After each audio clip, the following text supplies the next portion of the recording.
Bonjour, nous sommes le vendredi 15 décembre 2017 et ce matin, j'ai oublié de faire la vidéo. Voilà, c'est la première fois que ça m'arrive. C'est peut-être un signe de ma lassitude générale.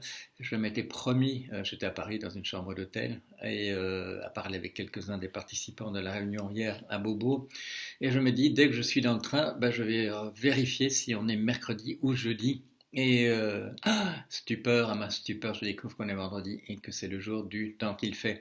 Alors, cette distraction est peut-être révélatrice de cette annonce que j'ai faite de la fin du blog sous sa forme de gazette où tout le monde viendrait avec des papiers et tout le monde discuterait de tout ce qui se dit en même temps. Formule à laquelle j'ai décidé de mettre fin au bout de 11 années. Et j'ai reçu hier un message, un mail d'un de mes fils qui me disait bon timing pour arrêter le blog sous cette forme-là. Pourquoi disait-il ça? Eh bien parce qu'il y avait la coïncidence de l'adoption par le think tank, par le groupe de réflexion du Parti socialiste belge. Il y avait l'adoption apparemment enthousiaste de ma proposition de taxe Sismondi. Il m'a envoyé aussi un lien vers une réflexion générale sur la disparition du travail et d'autres gens qui s'activaient sur cette notion de concentration de la richesse. Alors, concentration de la richesse, pour moi, depuis le début, depuis que j'en parle, je me réfère aux travaux de Saez et de Piketty, mais c'est aussi, vous le savez, un de mes dadas. Et donc il me disait, en fait, il embrayait sur cette notion que j'avais lancée peu de temps avant de prendre ma décision d'arrêter le blog, c'est que finalement le monde est prêt maintenant. Le monde a repris ou est en train de reprendre les choses qui me tiennent à cœur. Le message passe. Le front est en train de tomber. Alors je vais revenir sur le fait si oui ou non il est tombé au bon moment et s'il tombe pas trop tard. Mais s'il tombe trop tard, il tombe peut-être déjà très tard, il y a une dizaine d'années quand j'ai commencé à parler de tout ça. Mais autre élément que mon fils n'a pas pu connaître parce qu'il n'était pas à Paris, c'est la réunion qu'il y a eu hier à Beaubourg, à l'initiative d'études digitales, c'est-à-dire à l'initiative d'une revue dirigée par Franck Cormeret et Jacques Athanas Gilbert, qui sont les deux personnes qui avaient entrepris de ces entretiens qui ont donné lieu à ce volume qui s'appelle À quoi bon penser à l'heure du grand collapse, et qui est donc une interrogation de leur part sur l'ensemble de mes travaux. Et les réactions, les conversations que j'ai eues hier, pendant que je parlais, pendant que j'étais interrogé par l'organisateur dont le nom malheureusement m'échappe, son prénom c'est Armen, et les conversations surtout que j'ai eues ensuite et en début de soirée et ensuite pendant la soirée, pendant que nous sommes allés manger à quelques-uns, me convainc, me conforte, me confirme dans cette opinion que le message est en train de passer. Et pas seulement là sur le blog, mais dans ce volume qui fait un peu le point sur tout ce que j'ai essayé de trouver et de peut-être de découvrir, de mettre ensemble au fil de mes années de recherche. J'ai été rassuré. J'étais rassuré. Le franc est tombé. Voilà, ça commence à diffuser. On commence à en parler. Toutes ces idées se trouvent égayées dans la nature. Je n'ai plus du tout ce sentiment d'avoir parlé dans le désert. Et c'est pour ça que cette fin du blog, pour que je passe à autre chose, voilà, mon fils a raison de dire, le timing est bon, tu as bien choisi le moment, c'est le moment où on peut le faire, où tu peux le faire et où il faut le faire. Voilà, c'est pas ça qu'il me dit, mais c'est comme ça que je résume. Euh, je vous laisse un certain nombre de choses entre vos mains et les discussions sont ouvertes sur le blog de savoir s'il y a un certain nombre d'entre vous auront envie de faire autre chose ou la même chose autrement sans ma présence permanente et quotidienne. Voilà, le débat est lancé, allez-y, allez-y. Comme je l'ai dit, si ce sont des bonnes initiatives et qu'on a besoin d'un tout petit coup de pouce de ma part ou même un coup de pouce, bien sûr, je ne refuserai pas de le faire si c'est pour aller dans la bonne direction, enfin la même direction, parce que j'espérais qu'elle était la bonne. Voilà. Et donc les événements récents me convainquent que c'est en train de se faire. Est-ce qu'il est, voilà, j'ai dit, je vais revenir sur la question de savoir s'il est tard ou s'il est trop tard. Malheureusement, peut-être, en même temps que cette prise de conscience qui est extrêmement salutaire et qui a l'air la mayonnaise a l'air de prendre, apparaît aussi de plus en plus le fait qu'il est bien tard. Et alors que par exemple dans le dernier qui s'en va, éteint la lumière, je laissais tout à fait entre parenthèses parce que je ne connaissais pas la réponse, le fait qu'il était trop tard ou non, avec les informations qui tombent, euh, le fait de démasquer les climato-sceptiques comme les escrocs qui sont, tous, y compris certains noms dont on me dit oui, il n'est pas aussi grave que les autres. Si, même quelqu'un dont le seul souci est de faire passer la promotion de sa discipline plutôt que les questions de survie de l'espèce, même une personne comme ça n'est pas, voilà, même ça c'est condamnable. Ce sont des considérations qui devraient être mises entre parenthèses vu l'urgence. Mais donc, ce qui apparaît de plus en plus, c'est qu'il est bien tard. Déjà dans le bouquin de Servigne et Stevens, ils avaient laissé entendre qu'on avait pris un très mauvais tournant à la fin du XVIIIe siècle, enfin XVIIIe siècle, au tout début de la révolution industrielle. Alors, si c'était à nous de changer quelque chose qu'on aurait dû en fait changer à la fin du XVIIIe siècle, bien entendu, on ne peut pas le faire. Les informations qui viennent nous font penser que sauver la planète pour la survie d'un grand nombre ou même d'un nombre quelconque d'êtres humains à sa surface, c'est peut-être raté. Je réfléchis pendant que je vous dis ça parce que je vois ces gens qui s'agitent autour de moi et qui publient des livres en disant vous inquiétez pas, il y aura peut-être des milliards qui vont disparaître, mais il restera peut-être ici et là quelques petits groupes, etc.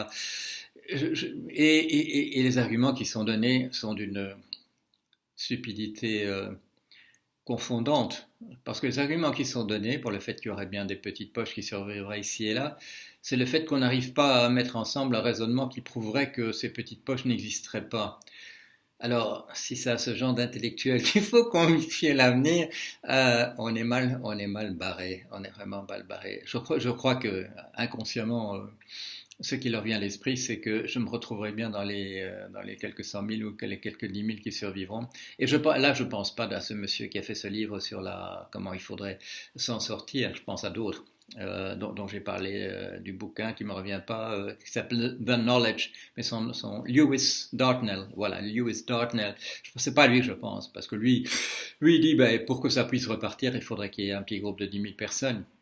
Mais ceci dit, il ne dit pas, moi j'ai de la garantie qu'il y aura 10 000 personnes, ou qu'il n'y en aura pas 100 000, ou qu'il n'y en aura pas zéro. Non, ce sont d'autres dont je suis en train de lire les livres, donc je ne vais pas dire le nom parce que je ne suis pas sûr que ces livres soient très intelligents. Enfin voilà, c'est mal parti, c'est mal parti. Qu'est-ce qu'on peut faire à ce moment-là?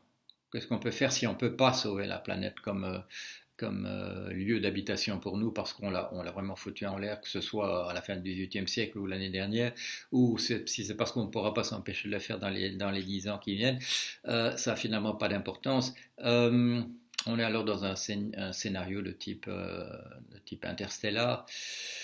La seule possibilité à ce moment-là, c'est de trouver le moyen d'aller loger ailleurs. Alors, dans notre système solaire, on le sait, sur Titan, c'est sympathique parce qu'il y a de la pluie, mais c'est de la pluie de méthane liquide, donc c'est pas vraiment notre truc. Sur les autres planètes qu'on voit autour de nous, elles sont trop chaudes ou trop froides, ou il leur manque d'autres choses importantes comme de l'oxygène dans l'atmosphère. Il faudrait qu'on aille ailleurs. Alors, est-ce que c'est possible? Non, dans l'état actuel de nos connaissances, non, c'est pas possible. Il y a qu'une seule possibilité à ce moment-là. On frise la science-fiction pour autant que la science-fiction existe encore, puisque en fait on la voit tous les jours derrière nous, à côté de nous, sur le côté. La seule possibilité, c'est à ce moment-là de mobiliser. Je l'ai dit hier, j'ai été étonné qu'il n'y ait pas plus de stupéfaction ou de regard critique à mon égard quand je l'ai dit. Le seul scénario véritablement vraisemblable à ce moment-là, c'est que puisque nous inventons maintenant à toute allure des machines qui sont plus intelligentes que nous et super intelligentes par rapport à nous, et n'écoutez pas, il y a quelques, je dirais, il y a quelques spécialistes professionnels de l'intelligence artificielle qui vous répètent exactement aujourd'hui ce qu'ils vous disaient déjà il y a 40 ans, que ça n'aura pas lieu et qu'il n'y aura jamais d'intelligence artificielle et qu'on ne sait pas la conscience ceci, la conscience cela, et je ne sais quoi encore. Non, c'est en train d'avoir lieu. Moi, j'ai connu l'intelligence artificielle où il était, à une époque où il était vraisemblable de dire, comme je le disais, qu'il y avait des goulots d'étranglement ou des goulets d'étranglement, qu'on n'était pas sûr qu'on allait pouvoir trouver la réponse, eh bien ça a sauté. Et maintenant, moi, je vois plus de très très grands obstacles, plus de très très grands obstacles. Ce qui a changé de l'époque où j'en faisais activement, en fin des années 80 maintenant, est plutôt rassurant pour nous, parce que ce qui a changé, c'est que à cette époque-là, on nous disait, on n'aura même pas besoin de copier la manière dont le cerveau humain fonctionne parce qu'on connaît les méthodes, on sait déjà d'un point de vue algorithmique comment on va pouvoir mimer la pensée et on peut aller de ce côté-là. Et ça, là, on a été déçus. On a été déçus de ce côté-là parce que il semblerait bien qu'il y ait quelque chose d'assez optimal dans la manière dont le cerveau humain fonctionne par la collaboration d'un très très grand nombre d'éléments qui peuvent distribuer c'est-à-dire redistribuer entre eux l'analyse des données, les comprimer d'une certaine façon, et pas les compresser s'il vous plaît, les comprimer d'une certaine façon pour en tirer la substance, aller stocker tout ça en mémoire et retrouver tout ça et pouvoir faire des analyses de choses qui apparaissent ensuite, que ce soit sur le mode de la corrélation ou sur un modèle hypothéco-déductif fondé sur le syllogisme, finalement, n'a pas tellement d'importance. Notre cerveau est un très très très très bonne machine, seulement c'est lent, et surtout, peut-être, en plus de la lenteur, nous avons cette capacité à pas comprendre des choses qui se passent autour de nous, de la faute de nos parents ou des incidents comme ça, des trucs qui sont ininterprétables. Et nous nous mettons des obstacles à l'intérieur de ce cerveau dans la manière dont il est programmé, dont la mémoire est stockée et dont nous pouvons retrouver l'information par la suite. On appelle ça la névrose ou pire encore la psychose. Ce sont des déformations dans la manière dont ça fonctionne. Et dans la névrose, il y a des tas d'informations qu'on ne peut pas récupérer. Tout ça est inscrit, mais on n'arrive pas à le retrouver, ou alors on le retrouve sous une forme tout à fait déformée qui nous fait prendre des vessies pour des lanternes.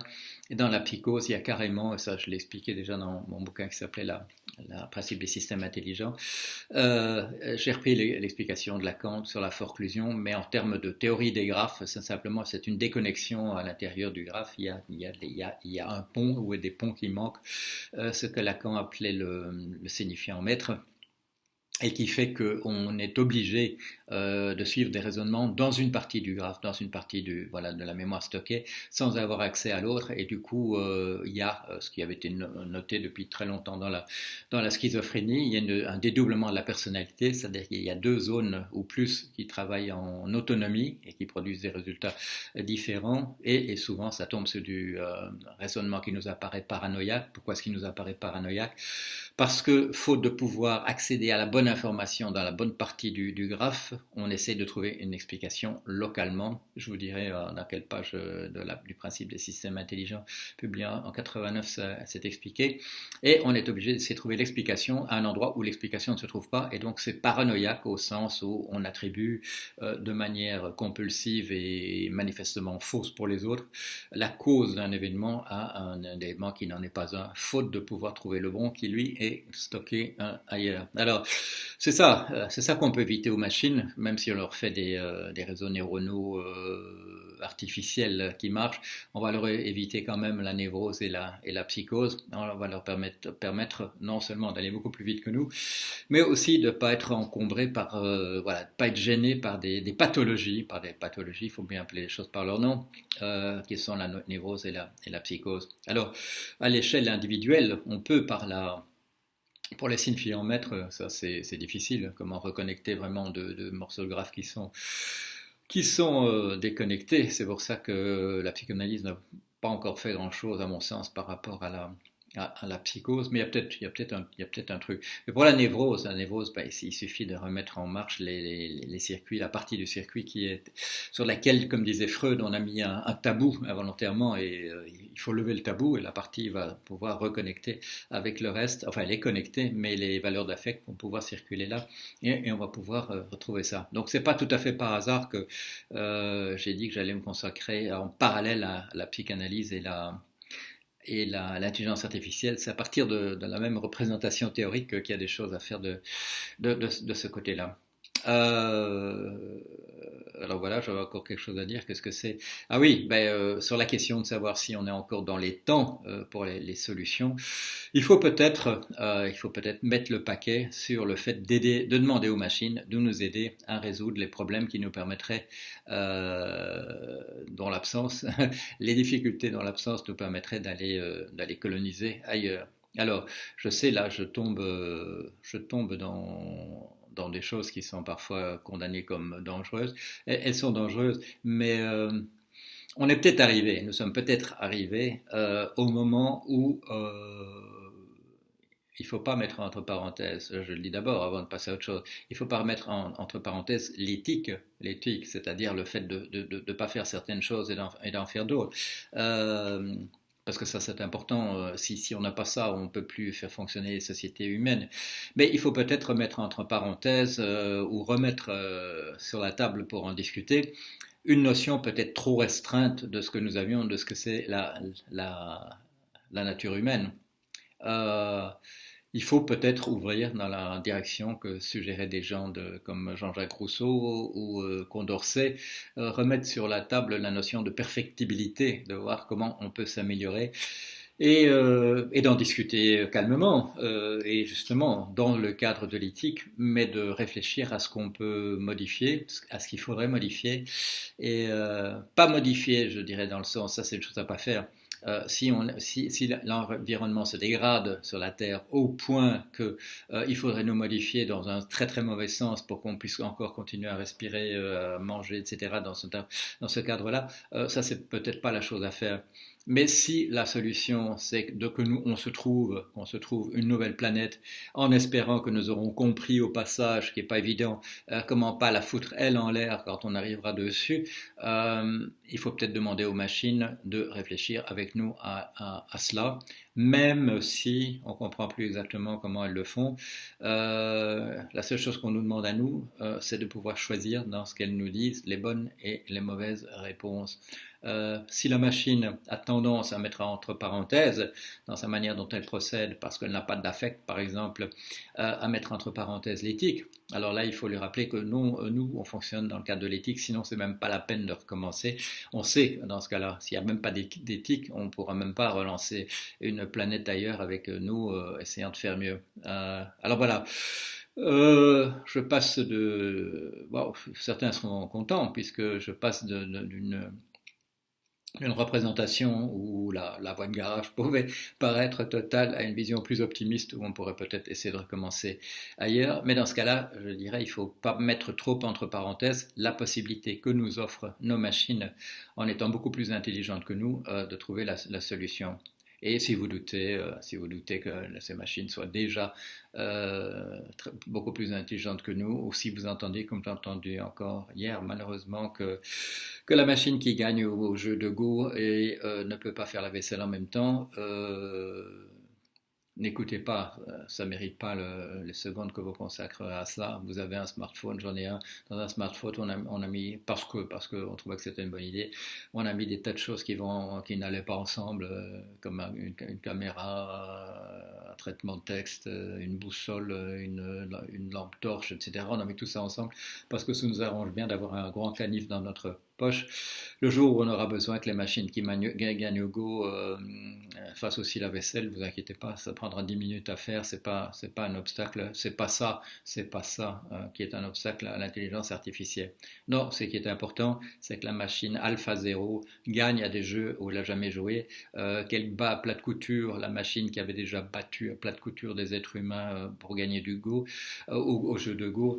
Non, nous avons créé une machine qui a la capacité d'être beaucoup plus intelligente que nous, et ne serait-ce que parce qu'elle n'a ni névrose ni psychose qui lui foutent ses réseaux connectés en l'air et l'empêchent de penser correctement. Mais surtout, sans doute, la vitesse lui donne quand même la vitesse lui donne un avantage tout à fait considérable. On me disait l'autre jour à propos de quelque chose, oui, il nous a fallu 2 millions d'années par expérience, par essai-erreur pour découvrir ceci. Eh ben, ces 2 millions d'années, j'avais fait un calcul, c'était moins d'une semaine pour un ordinateur à la vitesse où il va de faire ce que nous avons fait en 2 millions d'années. Donc là aussi, c'est pas un obstacle. Euh, voilà, bon, bien, tout ça. Mes vidéos jusqu'à la fin février, elles iront toutes sans doute dans le même sens de me confirmer, en tout cas moi-même, que c'était une bonne idée d'arrêter la formule. On verra bien ce qui se passe, moi je verrai bien ce qui se passe dans ma tête à la fin février, si je suis toujours là. Et voilà, je verrai bien si j'ai encore envie de penser tout devant nous. Peut-être pas tous les vendredis pour répondre à un impératif catégorique qui est que ma présence serait indispensable sur l'Internet. De toute façon, avec la disparition de la neutralité du net, Dieu sait à quelle vitesse je parlerai devant vous. C'est peut-être pas une bonne chose. Alors une petite note là, parce que quand même, voilà, au cas où j'oublierais de le dire, je vous ai présenté sur le blog pendant 10 ans euh, le style country and western comme étant la chose qui correspond tout à fait à mon goût et qui serait le sommet de la musique. Je dois vous avouer que c'était une petite plaisanterie, c'était une manière de vous provoquer comme sur pas mal d'autres choses. J'écoutais tout à l'heure Archie Shepp, j'écoutais du free jazz et ça c'est je vous en ai pas mis beaucoup sur le blog parce que voilà, je n'avais pas envie de le faire, peut-être parce que j'ai voulu garder ça un peu pour moi. Il y a dans le jazz des choses absolument formidables et j'espère en écouter encore beaucoup. Allez, à bientôt.